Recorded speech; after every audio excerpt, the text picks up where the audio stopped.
On the 24th of March 1980, Archbishop Oscar Romero was assassinated in El Salvador's Metropolitan Cathedral.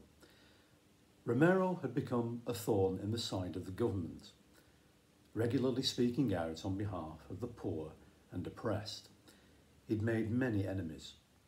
The day before his death, he delivered a powerful sermon demanding that the death squads stop murdering their fellow countrymen.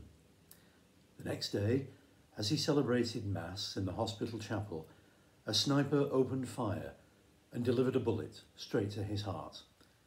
Immediately, Romero became a martyr. The meagre possessions of Romero's life are held and looked after by the sisters of the hospital chapel. Jan is one of the experts who cares for these items.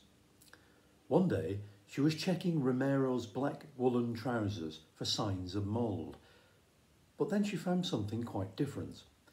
She says, they were covered with a white speckled deposit formed into circular pools, which I thought was some kind of mildew, but it didn't look like anything that I'd ever seen before. I magnified them and realised that these were salt crystals, the residue of a sudden and profuse sweat.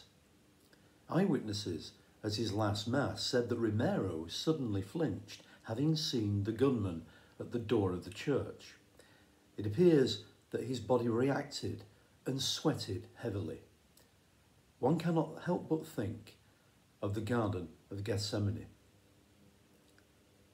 Mark 14 has Jesus as distressed and agitated, but Luke 22 describes his fear as such that his sweat became like great drops of blood falling to the ground. Sweating blood is known as hematidrosis. It's caused by acute physical or emotional stress, which can be so severe that it ruptures the blood vessels that supply the sweat glands. Fear has powerful effects on the body. When faced with a violent threat to life, the body goes into overdrive. A tiny gland in the brain pumps out a hormone, epinephrine, to instigate a chain reaction of responses.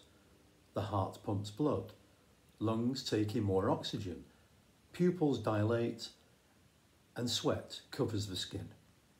It is all part of the fight or flight response. But that decision to stay or go can never be a purely physical one. It is ultimately one that is rooted in a deeper moral identity. And that is why Jesus stayed in the garden and said to his Father, "Yet not what I want, but what you want." And it is why Archbishop Romero continued to say Mass, even as he saw the sniper take aim at his heart.